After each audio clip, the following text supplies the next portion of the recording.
박근혜 전 대통령과 이재용 삼성전자 부회장 비선실세 최순실 씨의 국정농단 사건에 대한 대법원의 최종 판단이 오늘 오후 2시에 내려집니다.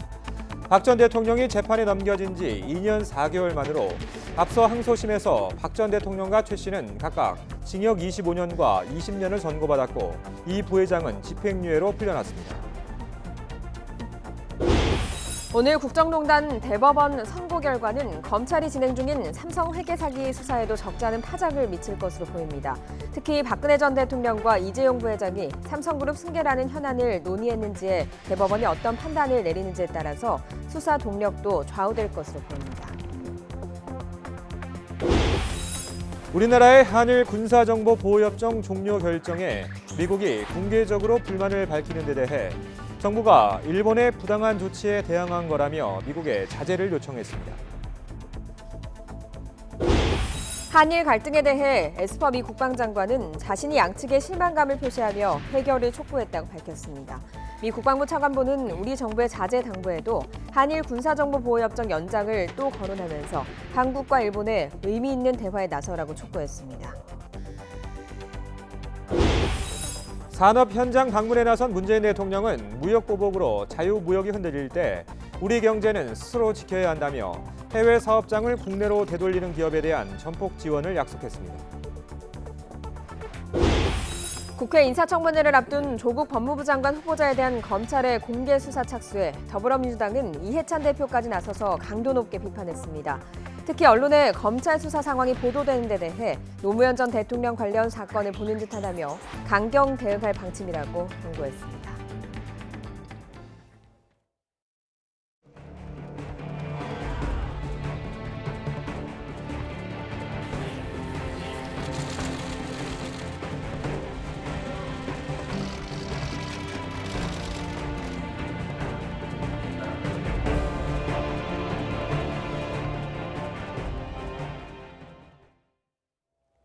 굿모닝 YTN 2부 이어갑니다. 박근혜 전 대통령의 탄핵으로까지 이어졌던 국정농단 사건에 대해 대법원이 오늘 최종 판단을 내놓습니다. 박 전 대통령이 재판에 넘겨진 지 2년 4개월 만으로 비선실세 최순실 씨와 이재용 삼성전자 부회장 사건도 함께 선고됩니다. 박기환 기자의 보도입니다. 박근혜 전 대통령 등의 국정농단 사건에 대한 대법원 전원합의체의 최종 판단이 오늘 오후 2시 내려집니다. 박 전 대통령이 국정농단 사건으로 재판에 넘겨진 지 2년 4개월 만입니다. 비선실세 최순실 씨와 이재용 삼성전자 부회장 사건도 함께 선고됩니다. 박 전 대통령은 최 씨와 함께 대기업들을 상대로 재단 출연금을 강요하고 삼성 측에서 정유라 씨의 승마 지원 등 뇌물을 받은 혐의로 재판에 넘겨졌습니다. 국민 여러분께 송구스럽게 생각합니다. 성실하게 조사에 임하겠습니다. 박 전 대통령은 2심에서 징역 25년과 벌금 200억 원, 최 씨는 징역 20년과 벌금 200억 원을 선고받았습니다. 뇌물을 건넨 혐의로 구속 기소된 이 부회장은 항소심에서 징역 2년 6개월에 집행유예 4년을 선고받아 석방됐습니다. 이 부회장 측이 최 씨 모녀에게 지원한 말 3마리값 36억 원의 뇌물 여부가 박 전 대통령과 이 부회장 항소심에서 엇갈렸습니다. 여러분들께 좋은 모습 못 보여드린 점 다시 한번 대단히 죄송하게 생각하고 있습니다. 대법원은 지난 2월부터 두 사건을 김명수 대법원장과 대법관 12명이 심리하는 전원 합의체로 넘겼고 6번 심리를 거치는 진통 끝에 결론을 모았습니다. 대법원은 피고인 출석 의무가 없기 때문에 박 전 대통령과 이 부회장 모두 오늘 출석하지 않을 것으로 보입니다. 현재 수감 중인 박 전 대통령과 최 씨는 구치소에서 뉴스를 통해 선고를 전해 듣고 이 부회장은 선고와 관계없이 정상 업무를 진행하는 것으로 알려졌습니다. 헌정사상 첫 대통령 파면으로 이어진 국정농단 사건의 최종 결말이 어떻게 내려질지 대법원 선고에 관심이 집중됩니다. YTN 박규환입니다. 대법원의 오늘 선고 결과는 검찰이 진행 중인 삼성 회계 사기 수사에도 적지 않은 파장을 미칠 것으로 보입니다. 특히 박 전 대통령과 이재용 부회장이 삼성그룹 승계라는 현안을 논의했는지에 대해서 대법원이 어떤 판단을 내리는지에 따라 검찰의 수사 동력도 좌우될 것으로 보입니다. 전준형 기자가 보도합니다. 순수한 선의가 아니라 그룹의 안정적인 승계권, 경영권 승계 등을 포함한 모종의 이득에 대한 대가가 아닌가 하는 의혹을 가지고 있습니다. 여기에 대한 입장은 뭡니까? 저희는 단 한 번도 뭐를 바란다든지 무슨 반대급부를 요구하면서 출연을 했다든지 지원을 한 적은 없습니다. 삼성은 최순실 씨가 설립한 동계스포츠 영재센터에 16억 원을 지원했습니다. 검찰은 이 돈을 박근혜 전 대통령과 이재용 부회장 사이에 오간 뇌물로 판단했습니다. 이 부회장의 그룹 경영권 승계 작업을 도와달라는 부정한 청탁의 대가라는 겁니다. 하지만 항소심 재판부의 판단은 엇갈렸습니다. 박 전 대통령 재판부는 삼성그룹 승계라는 포괄적 현안에 대해 묵시적 청탁이 있었다고 인정한 반면 이 부회장 재판부는 삼성그룹 승계라는 현안 자체가 존재하지 않았다고 결론 내렸습니다. 이후 삼성바이오로직스 분식 회계 의혹에 대한 검찰 수사가 진행되면서 새로운 단서들이 포착됐습니다. 그룹 차원에서 삼성바이오의 가치를 부풀리기 위해 고의로 회계를 조작하고 관련 증거를 없애도록 진두지휘한 정황이 드러난 겁니다. 검찰은 분식 회계의 최종 목적이 그룹 승계 작업인 것으로 보고 수사를 확대해 왔습니다. 따라서 대법원이 국정농단 상고심에서 그룹 승계라는 현안이 있었다고 인정하면 이딴 영장기각으로 주춤했던 검찰 수사가 다시 탄력을 받을 수 있습니다. 대법원이 정반대의 결론을 내리면 검찰 수사는 사실상 마무리 국면으로 접어들 가능성이 큽니다. 대법원도 이 같은 상황을 고려해 검찰의 수사 과정을 관심 깊게 지켜보며 법리를 검토한 것으로 알려졌습니다. 삼성 회계 사기 의혹에 대한 검찰 수사가 증거인멸이라는 변죽만 울리다 끝날지 이재용 부회장을 포함한 최고위층을 겨냥할지도 대법원 판단에 좌우될 것으로 보입니다. YTN 전주정입니다. 삼성그룹 노조단이 이재용 부회장에 대한 엄중한 처벌을 요구했습니다. 삼성그룹사 노동조합 대표단은 어제 대법원 앞에서 합동 기자회견을 열고 이 부회장이 국정농단의 정점이자 헌법에 반하는 무노조 경영을 이어온 장본인이라며 이 부회장의 재구속을 요구했습니다. 참가자들은 지난해 이 부회장에게 징역 2년 6개월에 집행유예 4년을 선고한 항소심 판결을 규탄하면서 오늘 대법원 선고를 통해서 부당한 판결을 바로잡아야 한다고 주장했습니다. 네, 오늘 아침 하늘이 흐립니다. 전국 곳곳에 소낙성 비가 내리겠는데요. 점차 경기 북부를 시작으로 서울 등 전국 곳곳으로 비가 확대하겠습니다. 벼락과 돌풍을 동반하면서 시간당 30mm 안팎의 강한 비가 쏟아지는 곳도 있을 것으로 보여서 주의가 필요합니다. 오늘 낮 동안에는 늦더위가 주춤하겠습니다. 서울 낮 기온 28도로 어제보다 2도가량 낮겠습니다. 나흘간 제주도에는 가을 호우가 쏟아졌습니다. 제주 산간 삼각봉에는 423.5mm, 성산은 275.8mm의 강우량을 기록하고 있습니다. 지금도 붉은색으로 보이는 정체전선이 제주도를 중심으로 영향을 주고 있습니다. 제주도는 호우주의보가 내려진 가운데 시간당 20mm 안팎의 장대비가 내리고 있습니다. 제주도는 오늘 오전까지 100mm 이상의 호우가 더 쏟아지겠고요. 경기 북부와 영서 북부에도 20에서 60mm, 서울 등 그 밖의 중서부 지역에는 10에서 40mm, 영동과 남부지방에는 5에서 20mm의 비가 온 뒤 밤 늦게 그치겠습니다. 낮 동안 늦더위는 누그러지겠습니다. 서울과 대전 28도, 광주와 대구 27도로 어제와 비슷하거나 조금 낮겠습니다. 가을 장마는 9월 상순까지 이어지는데요. 남부지방과 제주도는 다음 주에도 내내 비가 이어질 것으로 보이니까요. 주변 시설물 점검 철저히 해두시기 바랍니다. 지금까지 상암동 야외 스튜디오에서 YTN 박현실입니다. 청와대가 일본이 화이트리스트 제외 조치를 시행한 것을 겨냥해 강한 유감을 밝히고 원상 회복을 요구했습니다. 한일 군사정보보호협정 지소미아 종료에 따른 한미 동맹 균열 우려에 대해선 오히려 동맹 강화의 계기로 삼겠다고 강조했습니다. 신호 기자가 보도합니다. 청와대가 일본의 백색 국가 배제 조치 결정 이후 세 번째 공식 브리핑에 나섰습니다. 일본은 오늘부로 우리를 백색 국가에서 제외하는 조치를 시행했습니다. 정부는 일본의 이번 조치에 강한 유감을 표명합니다. 역사를 바꿔 쓰고 있는 것도 일본이고 안보와 무역을 먼저 연기한 것도 일본이라며 아베 총리도 우리를 적대국처럼 취급하고 있다고 강하게 비판했습니다.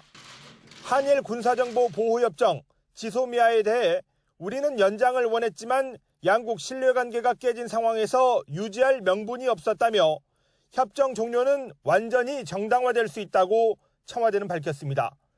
일본이 부당한 보복 조치를 원상 회복하면 지소미아 종료도 재검토할 수 있다는 입장입니다. 지소미아 종료로 인한 한미동맹 균열 우려에 대해서는 흔들리지 않는 거목이라는 비유를 들며 오히려 동맹을 한 단계 업그레이드하는 계기로 삼겠다고 밝혔습니다. 한미동맹은 지난 66년간 굳건히 뿌리를 내린 거목입니다. 한일 지소미아 문제로 인해 쉽게 흔들리지 않습니다. 미국 정부에서 실망이라는 표현을 하는 것은 이해한다고 했지만 주한미군의 위협이 된다는 주장에는 동의하지 않았습니다. 5월 4일부터 지난 24일까지 9차례 이루어진 북한의 미사일 발사도 한미 군 당국의 자산만으로 거리나 속도를 파악할 수 있었다는 겁니다. 미 국무부 등에서 부정적 표현이 이어지는 배경에는 청와대와 백악관 사이의 실시간 소통 결과가 공유되지 않았기 때문으로 청와대는 이해하고 있습니다. 한미동맹을 강화하는 방법으로는 미국이 동맹국에 기대하는 안보 역할 확대를 꼽았습니다. 지난주 언급한 군 정찰 위성에다 경항모, 차세대 잠수함까지 추가로 언급하며 핵심 안보 역량을 구축해 나가겠다고 밝혔는데 모두 미국과의 협의 없이는 갖추기 어려운 전략 자산들입니다. 한미동맹 강화 방안으로 핵심 전략 자산 확충을 제시한 청와대는 그렇지만 지소미아 종료 결정이 다음 달 시작되는 한미 방위비 분담금 협상에는 영향을 줄 가능성이 없다고 선을 그었습니다. YTN 신호입니다. 이런 가운데 한일 군사정보보호협정 종료에 대해 미국이 여러 경로로 불만을 표시하자 우리 정부가 주한 미국 대사를 불렀습니다. 미국 정부의 공개적인 불만 표출을 자제해달라고 요청했습니다. 왕선택 통일외교 전문기자가 보도합니다. 한국과 미국의 협의는 조세영 외교부 제1차관이 해리 해리스 주한 미국 대사를 외교부로 불러서 면담하는 형식으로 진행됐습니다. 해리스 대사를 부른 것은 우리 정부의 지난 22일 지소미아 종료 결정에 대해 미국이 공개적이고 파상적으로 불만을 표명하는 것에 대한 수습 노력으로 관측됩니다.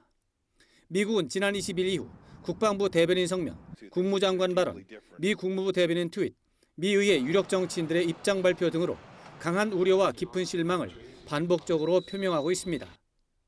미 국무부 당국자가 익명으로 우리 정부와 사전 양해가 없었다는 반박, 11월 20일 이전에 결정을 바꾸라는 압박, 우리 군의 독도 방어훈련 비판을 제기하는 것은 전례를 찾기 어려운 현상입니다.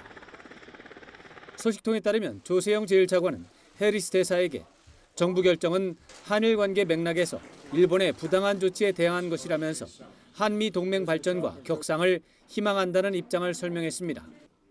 조 차관은 특히 미국 측의 공개적이고 반복적인 불만 표명이 한미 동맹 관계에 도움이 되지 않는다면서 자제해 줄 것을 요구했습니다.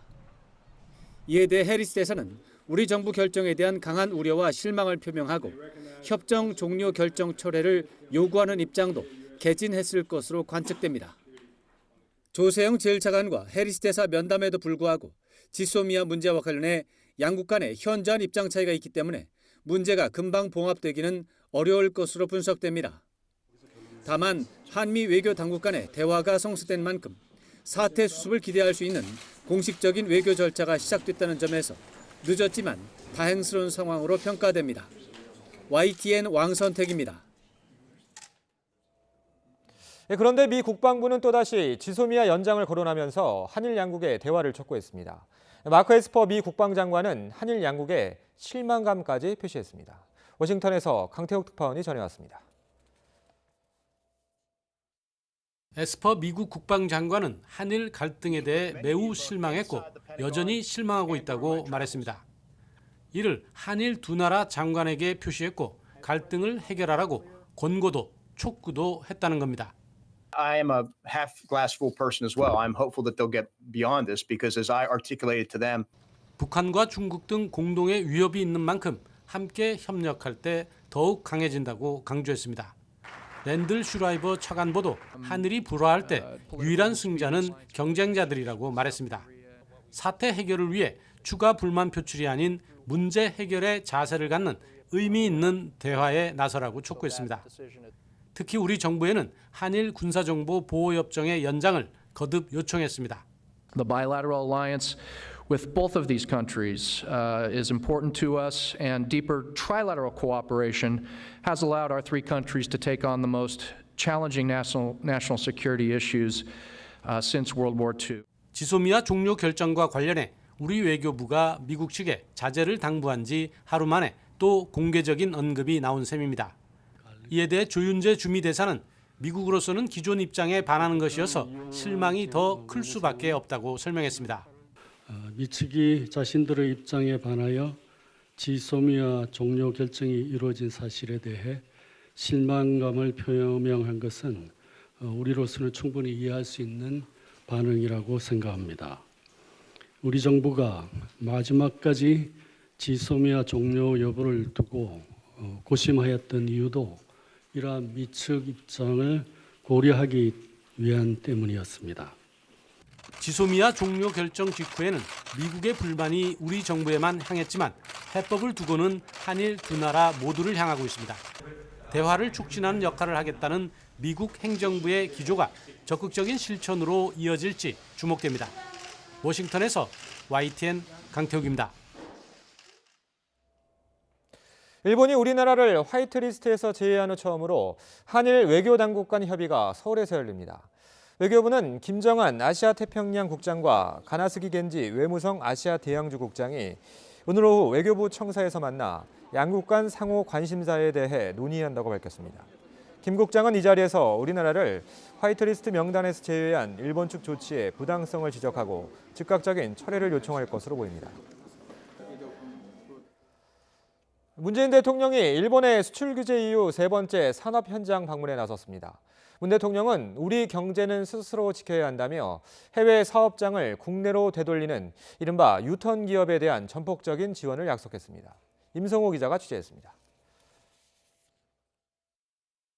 하나, 둘, 셋! 문재인 대통령이 미래차에 들어가는 배터리 체계 생산 공장 기공식에 참석했습니다.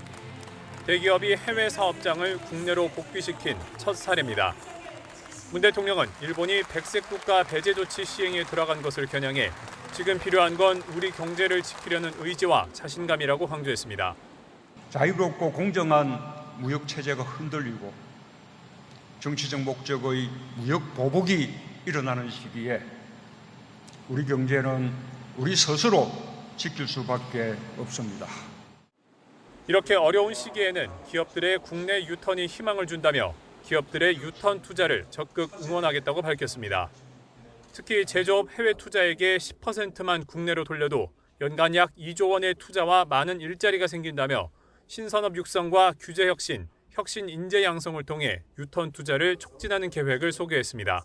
내년에 시스템 반도체, 바이오 헬스, 미래차 등 3대 신산업과 인공지능, 데이터, 5G 분야에 4조 7천억 원의 예산을 투입하여 R&D 투자와 시장 창출을 지원하고 청와대는 대통령 전용 차로는 처음으로 수소차를 도입하는 등 일본의 무역 보복에 맞선 신산업 육성 의지를 연일 강조하고 있습니다. 당정청도 내년부터 3년 동안 5조 원 이상을 투입해 소재, 부품, 장비 산업 육성에 적극적으로 나서기로 했습니다. 일본의 수출 규제에 대응하는 궁극적인 방안은 우리의 R&D 생산성을 높이는 것입니다. 청와대는 일본의 2차 수출 규제 조치로 기업이 맞게 될 어려움을 해소하는 데 집중하면서 소재, 부품, 장비 산업의 경쟁력을 근본적으로 높이는 데 초점을 맞추고 있습니다. YTN 임성호입니다. 조선중앙통신은 우리의 국회격인 최고인민회의 14기 2차 회의를 오늘 평양에서 소집한다고 밝혔습니다. 최고인민회의는 헌법과 법률 개정을 비롯한 국가정책 기본원칙 수립, 주요 국가기구 인사, 예산안 승인 등의 기능을 수행하는데 이번 최고인민회의는 지난 4월 1차 회의에 이어 올해 두 번째입니다. 최고인민회의를 한 해에 2번 소집하는 경우가 흔치 않아 북한이 이번 회의에서 어떤 결정을 할지 주목됩니다. 북한이 심포 조선소에서 새로운 탄도미사일 잠수함을 건조하고 있고 이 잠수함에서 발사하는 탄도미사일 발사 실험도 준비 중인 것으로 나타났습니다. 미국 싱크탱크의 분석 내용인데요. 황보선 기자가 전해드립니다. 미 전략국제문제연구소 CSIS가 신포 남부조선소 새 SSB 건조 하나라는 제목의 보고서를 냈습니다. 빅터 차 한국석자와 조지프 버뮤데즈 연구원이 작성한 것으로 지난 26일 이 일대 크레인과 대형 차량, 사람들의 모습이 담긴 부두와 건조공장, 발사대, 지원 시설 등이 담긴 유성사진을 보여주면서 새 탄도미사일 잠수함 SSB 건조의 정황적 증거와 예비적 근거는 시험 준비 가능성을 시사한다고 밝혔습니다. 시험 준비 가능성이란 이 잠수함에서 쏘는 잠수함 발사탄도미사일 SLBM 시험 발사 작업을 이릅니다. 그러면서 이 사진들이 지난달 김정은 북한 국무위원장이 신형 잠수함을 시찰했다는 북한 매체들의 보도를 확인시켜주는 것이라고 평가했습니다. 앞서 북한 조선중앙통신은 지난달 23일 김 위원장이 새로 건조한 잠수함을 시찰했다고 보도했지만 잠수함의 규모나 재원, 지역 등에 대해서는 언급하지 않았습니다. 보고서는 진정한 SSB 능력의 구축과 시운전은 북한 탄도미사일과 핵위협에 중대한 진전을 나타내며 이 지역의 방어 계획을 복잡하게 만들 것이라고 평가했습니다. 그러나 이것이 단기에 이루어질 것이라는 결정적 증거는 없다는 분석입니다. 과거 선례를 감안할 때 SSB에서 SLBM을 쏘는 과정이 1년 이상 걸릴 수 있다는 뜻입니다. 보고서는 그러나 북한이 존속 가능한 핵전력에 더 가까이 가고 완전한 비핵화 전망을 낮추고 있다고 우려했습니다. YTN 황보선입니다. 대학가에서 조국 법무부 장관 후보자의 사퇴를 촉구하는 촛불 집회가 계속되고 있습니다. 서울대 학생들이 두 번째 집회를 열었고 부산대도 동참했습니다. 학생들은 허탈함과 분노를 느낀다고 말했습니다. 홍성욱 기자입니다.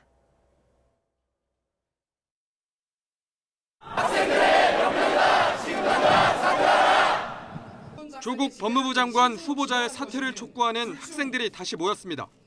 딸 논문 특혜와 장학금 수혜를 이해할 수 없다는 학생들. 특히 조 후보자의 딸이 고등학생 시절 2주 만에 인턴십으로 논문 제1저자로 등재된 것, 그리고 유급을 당했음에도 장학금을 받은 데 대해 상대적 박탈감마저 느낀다고 말했습니다. 조국 교수님이 사회를 평가하는 잣대와 조국 후보자가 개인을 평가하는 잣대가 다릅니까? 어째서 때에 따라 잣대가 휘기도 부서지기도 하시는 분이 우리나라의 법무를 장관할 적임자이십니까? 총학생회 측은 집회 참가자를 재학생과 졸업생으로 제한했습니다. 이번 집회가 정치적으로 이용된다는 것을 막겠다는 겁니다. 반면 공론화 과정 없이 총학생회가 집회를 개최했다는 비판의 시선도 있었습니다. 학생들은 자신들이 촛불을 든 건 보수화나 우경화 때문이 아니라 조국 후보자에 대한 허탈감과 분노 때문이라는 입장을 분명히 했습니다. 촛불 집회는 조 후보자의 딸이 다니는 부산대에서도 열렸습니다. 빗속에도 우비를 입고 집회에 참석한 학생들. 조 후보자 딸의 의학전문대학원 입학과 장학금 수령에 대한 진상규명을 요구했습니다. 학점 1점대인 학우가 그렇게 장학금을 받았다는 것에 저도 한 명의 학우로서 상대적 박탈감을 느끼고 부당함을 느끼고 있습니다. 조 후보자의 딸이 학부를 졸업한 고려대 역시 총학생회가 내일 2차 촛불 집회를 열 예정입니다. YTN 홍소욱입니다. 조국 후보자 가족들과 관련된 의혹을 수사하고 있는 검찰이 노환중 부산의료원장도 출국 금지한 것으로 알려졌습니다. 노 원장은 조 후보자 딸이 두 차례 유급했음에도 지난 2016년부터 6학기에 걸쳐서 장학금 1,200만 원을 준 의혹을 받고 있습니다. 또 조 후보자 딸 논문과 입시 의혹에 관련된 일부 교수도 출국 금지 대상에 포함된 것으로 알려졌습니다. 조국 후보자에 대한 검찰의 수사는 공직자나 기업인 비리를 주로 수사하는 서울중앙지검 특수부가 나섰습니다.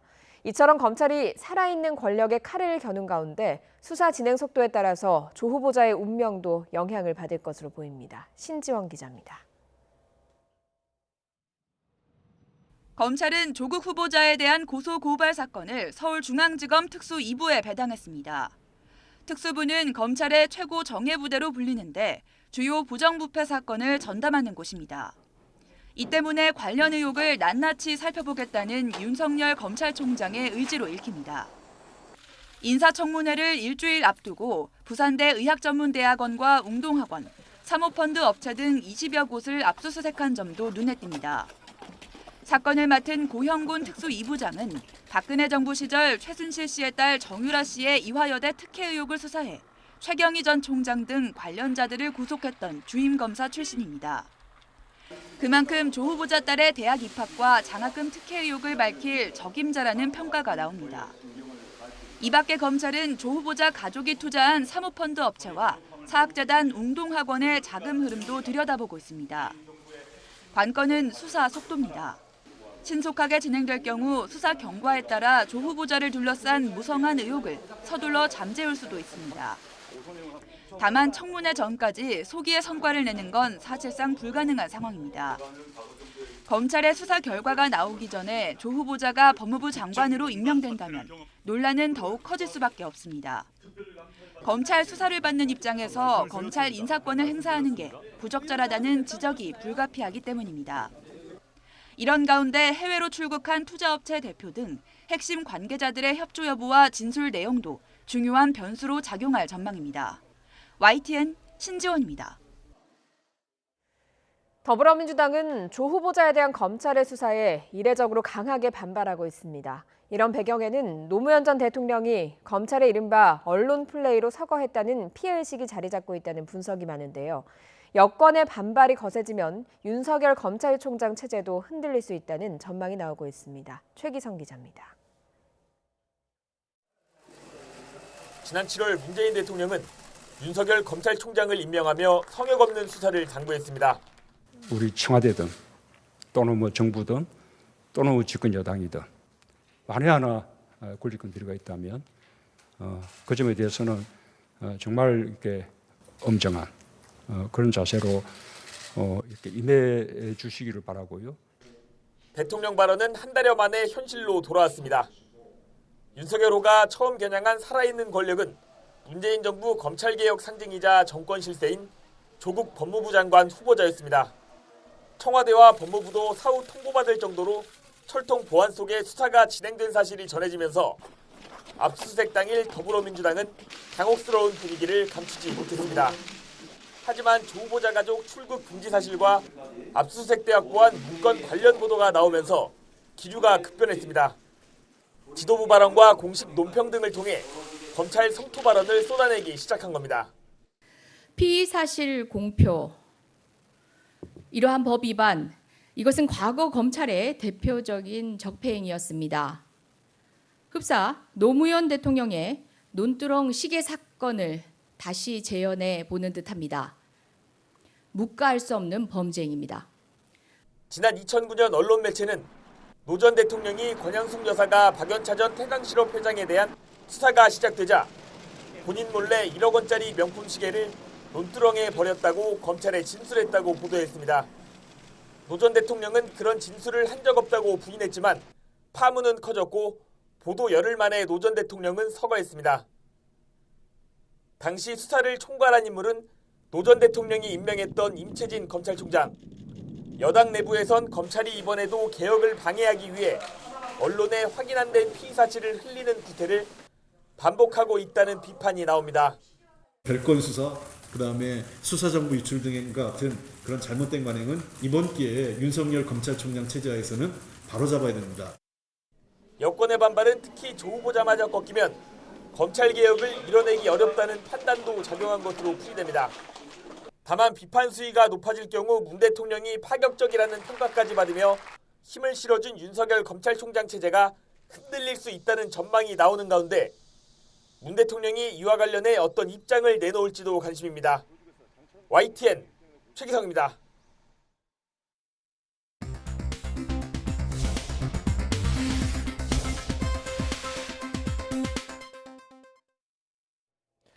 이 시각 보도국입니다. 문화와 관광 분야 교류 확대를 위한 한중일 장관회의가 오늘부터 인천 송도 컨벤시아에서 잇따라 열립니다.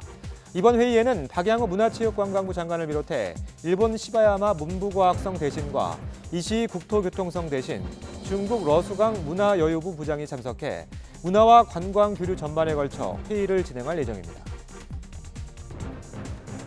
국회 정치개혁특별위원회가 오늘 전체회를 열고 지난 4월 신속 처리한 건 패스트트랙에 지정된 선거법 개정안에 대해 논의합니다. 이번에 논의되는 선거법 개정안에는 지역구 의석과 비례대표 의석을 각각 225석과 75석으로 조정하고 비례대표는 준연동형으로 배분하는 내용을 담고 있습니다. 톨게이트 요금 수납원들이 한국도로공사에 직접 고용을 요구하면은 근로자 지위 확인 소송에 대한 대법원의 최종 판단이 6년 만에 내려집니다. 도로공사의 정규직이었다가 용역업체 소속으로 전환된 요금 수납원들은 지난 2013년 회사를 상대로 소송을 냈으며 1심과 2심에서는 모두 승소했습니다. 한국은행은 이번 달 전체 산업의 기업경기 실사지수 BSI가 한 달 전보다 4포인트 하락한 69로 집계됐다고 밝혔습니다.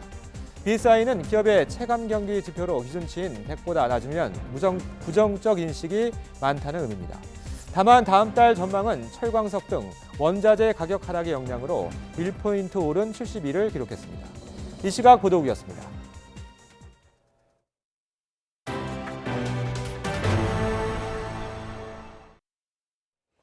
해외 원정 도박 혐의 등으로 경찰에 출석한 가수 승리가 12시간가량 조사를 받고 어젯밤 귀가했습니다. 승리는 혐의를 일부 시인한 것으로 전해졌습니다. 김주환 기자의 보도입니다.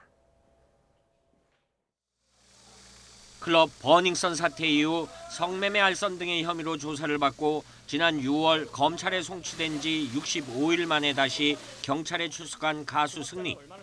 피의자 신분으로 12시간여 동안 조사를 받은 뒤 밤 10시 20분쯤 귀가했습니다. 모든 의혹들에 대해서 사실 그대로 말씀드렸고요. 환치기 혐의를 인정했느냐는 질문에는 답을 하지 않았습니다. 환치기를 했다는 의혹에 대해서는 어떻게 인정하십니까?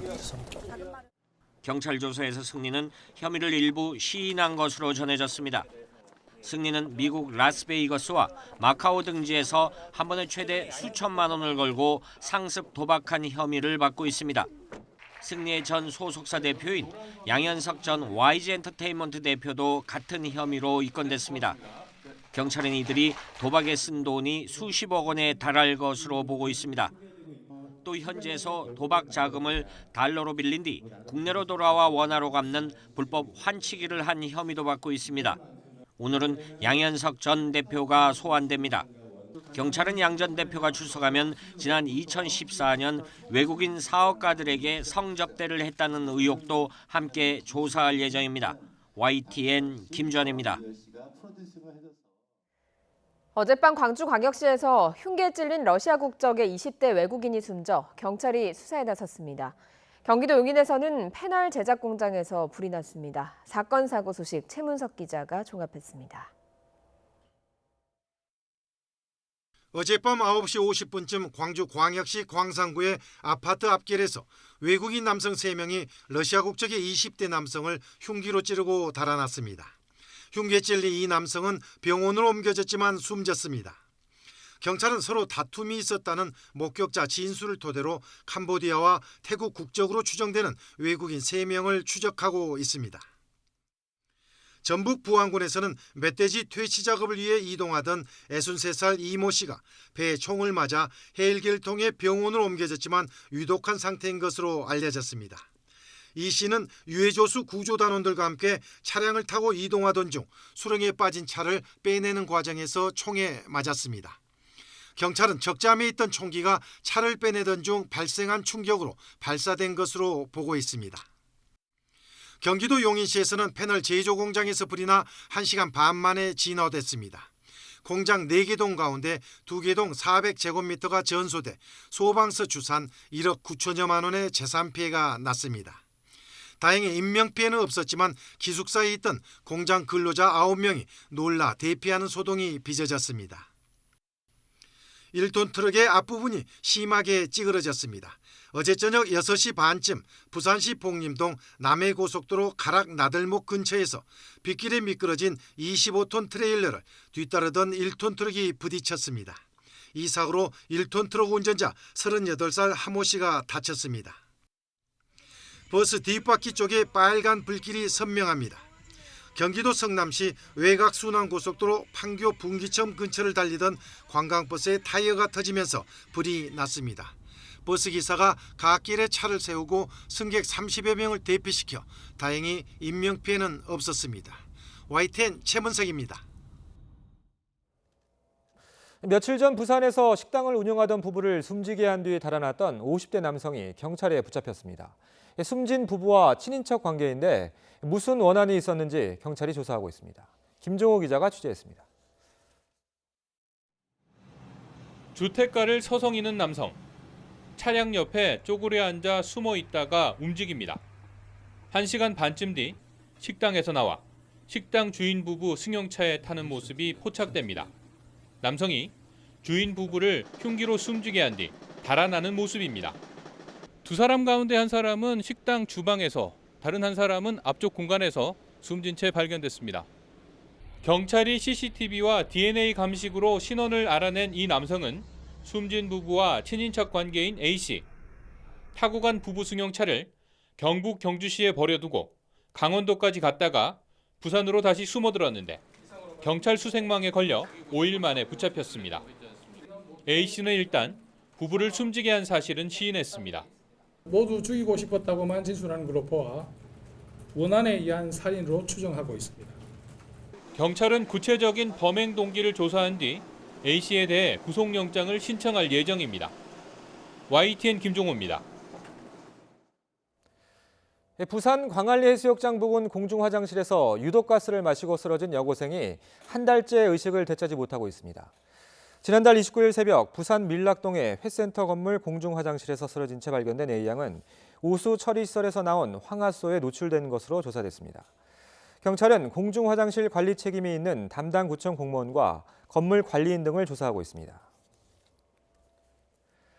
근무를 위해 권총을 수령하던 중 실수로 공포탄을 발사한 경찰관에 대해 경찰이 감찰에 나섰습니다. 제주경찰청은 제주동부경찰서 소속 모 지구대에 근무하는 24살 A순경에 대해 총기관리 안전수칙 준수 여부를 조사하고 있다고 밝혔습니다. A순경은 지난 26일 오후 7시 20분쯤 외근을 위해 해당 지구대 무기고에서 389경 권총을 수령하던 중 공포탄 한 발을 발사했습니다.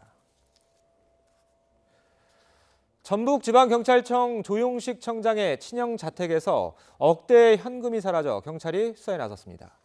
전북 익산경찰서에 따르면 지난 23일 오전 익산시의 한 아파트에 사는 72살 조모 씨의 집에서 장롱에 들어있던 1억 5천만 원이 사라졌다는 신고가 들어왔습니다. 조 씨는 조용식 청장의 친형인 것으로 알려졌습니다. 전 세계 무예를 겨루는 대회가 내일부터 8일 동안 충북 충주에서 열립니다. 세계 유일의 국제 종합무예 경기인데요. 전통무예 고수들의 진검승부가 펼쳐집니다. 김동우 기자가 보도합니다. 시대를 넘어 세계를 잇다. 이번 무예 마스터십 대회 슬로건입니다. 태권도를 포함해 주짓수와 무에타이, 카바디 등 세계 각국의 전통 무예 종목들이 흥미와 박진감을 보여줄 예정입니다. 참가 선수단의 수준도 애초 예상보다 월등히 높아졌습니다. 200명 이상이 상위 랭커에 있는 선수들이 와서 경기를 펼친다. 이렇게 지금 보고 있습니다. 1회 대회와는 경기력에서 아주 완전히 차이가 있다. 이렇게 생각을 합니다. 눈여겨볼 경기는 무예의 절도와 기백 그리고 특유의 힘과 기술을 보여줄 연무로 무예의 최고수를 가리게 됩니다. 실전성이 높은 무술로 특수부대와 경호원들이 수련하고 있는 말레이시아 펫카실랏도 선보입니다.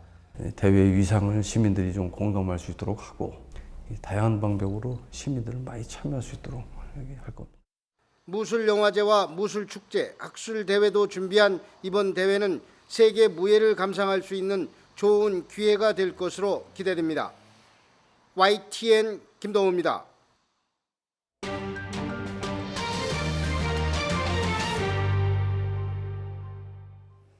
트럼프 미국 대통령이 최근 중국이 무역 협상을 타결짓자며 전화를 걸어왔다고 말했는데 중국은 들은 적 없다고 반박했습니다. 진실게임 양상으로 번지고 있는데 어느 쪽 말이 맞을까요? 베이징에서 강성욱 특파원이 보도합니다. G7 정상회의 참석차 프랑스에 갔던 트럼프 미국 대통령이 미중 무역 협상 얘기를 꺼냈습니다. 중국이 갑자기 무역 협상을 타결짓자는 전화를 걸어왔다는 겁니다. Great respect for the fact that China called. They want to make a deal. Have great respect. 중국이 이렇게 협상을 원한 것은 처음이며 진정성이 느껴졌다고 말했습니다. 긴급 뉴스감이라며 중국 경제에 뭔가 큰일이 생겼다는 얘기도 했습니다. 대신 중국은 조용한 타결을 원한다고 했다는 겁니다. The vice chairman of China came out that he wants to see a deal made. He wants it to be made under calm conditions, using the word calm. 중국 정부는 그런 얘기를 들어본 적이 없다는 입장입니다. 정면 반박은 아니어서 여운을 남기고 있습니다. 关于美方提到的发生在周末的2起通话，我没有听说过这种情况。 하지만 트럼프 대통령의 발언에 앞서 중국이 비슷한 언급을 한 것은 사실입니다. 류허 부총리가 국제회의석상에서 무역협상을 조용하게 해결할 용의가 있다고 말했습니다. 류 부총리는 무역협상의 중국 측 수석대표입니다. 중국은 미국을 겨냥한 제재 대상 기업 명단 발표도 늦추고 있습니다. 미국과 중국이 무역협상을 둘러싸고 진실 게임을 벌이고 있습니다. 하지만 중국도 트럼프 대통령의 언급을 완전히 부인하는 것은 아니어서 물밑 논의가 진행 중인 것으로 관측됩니다. 베이징에서 YTN 강성웅입니다. 미국의 회원제 할인 매장인 코스트코가 상하이에서 중국 1호점을 개장했습니다. 미중 간 무역 전쟁이 이어지는 시점에 문을 연 거죠. 중국인들의 반응은 말 그대로 폭발적이었습니다. 박상남 기자가 보도합니다. 앞서 중국에 진출한 아마존, 테스코 등 외국 대형 브랜드들이 고전을 면치 못하고 있는 가운데 중국에 처음 문을 연 코스트코. 연회비를 받는 창고형 할인 매장이지만 개장 첫날부터 쇼핑객들로 가득 찼습니다. 상품이 진열된 매대마다 쇼핑카트에 물건을 담는 손길로 분주했고 특히 인기 상품인 구운 통닭은 순식간에 동이 났습니다. 쇼핑객들은 선택의 폭이 넓어진 점을 특히 반겼습니다. 我觉得它规模很大，然后品种很丰富，就是在买东西采购的优势上，就是说可以有更丰富的选择，包括那个 미국과의 무역 갈등이 여전하지만 개의치 않는다는 반응도 있었습니다. 不管怎么样，老百姓得到实惠是最实际的。它是美国公司也好，法国公司也好，中国公司也好，对我来说不在考虑的范围之内。只要它的体验跟价格是有优势的，我就会选择它。 개장 첫날 너무 많은 고객들이 몰리면서 일대 교통이 마비되자 코스트코 측은 오후 1시쯤 영업을 조기 종료했습니다. 앞으로는 동시 입장 쇼핑객 수를 최대 2,000명으로 제한할 것이라고 밝혔습니다. 코스트코는 지난 2014년 중국 알리바바와 파트너십을 맺으며 중국 온라인 시장에 먼저 진출했습니다. YTN 박상남입니다. 이번 주말에도 홍콩에서 이른바 송환법에 반대하는 대규모 시위가 예정된 가운데 홍콩 정부가 자체적으로 계엄령 수준의 비상대권을 발동할 수도 있다는 전망이 나왔습니다. 홍콩 일간 사우스차이나 모닝포스트는 홍콩 정부가 캐리람 행정장관에게 비상대권을 부여하는 것을 포함해서 모든 법을 고려하고 있다고 보도했습니다. 이 신문은 또 홍콩 정부의 이 같은 움직임에 대해서 야당과 법조계는 물론 정부 내에서도 반발이 나오면서 거센 논란이 일고 있다고 밝혔습니다. 중국 정부가 타이완 개인 여행을 금지한 데 이어서 단체 관광도 중단시키면서 타이완을 압박하고 있다고 홍콩 일간 사우스차이나 모닝포스트가 보도했습니다. 이 신문에 따르면 타이완 여행업계는 중국 본토 협력사로부터 베이징과 상하이, 광둥, 저장, 닝샤, 장시, 스촨, 푸젠 등 8개 지역의 단체 관광을 중단할 것이라는 통보를 받았습니다. 중국 정부의 조치는 독립 성향이 강한 차이잉원 총통에게 타격을 가해서 내년 1월 타이완 대선에서 낙선시키려는 의도로 풀이됩니다. 네, 먹구름이 몰려오고 있습니다. 북쪽에 기압골이 다가오면서 경기 북부와 강원 북부 지역에 강하게 비가 오기 시작했습니다. 이들 지역에 현재 호우주의보도 내려졌습니다. 남쪽으론 정체 전선이 영향을 주고 있는데요. 제주도에 호우주의보가 이어지는 가운데 나흘째 가을 장마가 내리고 있습니다. 나흘간 제주 삼각봉에 432.5mm의 많은 비가 쏟아졌습니다. 오늘 오후까지 남해안과 제주 지역은 가을 장마가 이어집니다. 또 중부와 전북, 경북 지역은 아침부터 밤 사이에 요란스러운 비가 지나겠습니다. 앞으로 제주 지역은 100mm 이상의 많은 비가 더 올 것으로 보여서 주의가 필요합니다. 경기 북부와 영서 북부 지역은 최고 60mm, 서울 등 그 밖의 지역은 5에서 40mm의 비가 예보돼 있습니다. 낮엔 늦더위의 기세가 주춤하겠습니다. 서울의 한낮 기온이 28도, 춘천과 대구, 광주 모두 27도 선으로 어제보다 대부분 1도에서 2도가량 낮겠습니다. 내일은 내륙 지역에 소나기가 오겠고요. 주말까지 비교적 맑은 가운데 일교차 큰 날씨를 보이겠습니다. 다음 주에는 다시 충청과 남부 지역에 가을 장마가 긴 시간 이어질 전망입니다. 날씨 정보였습니다. 목요일 굿모닝 화이트는 여기서 마치겠습니다. 내일 아침도 부지런히 준비하겠습니다. 고맙습니다.